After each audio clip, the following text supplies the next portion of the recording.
Tuossa on Rava-Holmansaari ja sen vieressä on Pikkumusta. Ja tuon Suurniemen takana on sitten Haminan satama ja Haminanlahti ja sieltä mennään Haminan keskustaan. Ja täällä merialueelle on maakuntakaavassa matkailu- ja virkistyksen kohdealuetta. Ja tälle merialueelle CNGR Finland Oy Haminan kaupungin suostumuksella esittää, että tänne sijoitettaisiin tehtaan jätteestä yli 99,5%. Siellä 42 000 tonnia jätteitä tänne Itämereen ja vain 600 tonnia käsiteltäisiin asianmukaisesti. Ja tänään on siis 10. päivä joulukuuta ja näette, että tämä meri on aivan jäässä.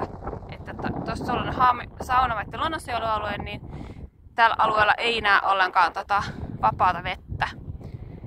Ja tästähän voisi tehdä tuosta jätteestä myös muun muassa lannoitetta ja sun muuta, että se on ihan hyväksikäyttävää raaka-aine, se natriumsulfaatti, niin sen paikka ei missään tapauksessa ole tää meriluonto ja jo valmiiksi haavoittunut Itämeri.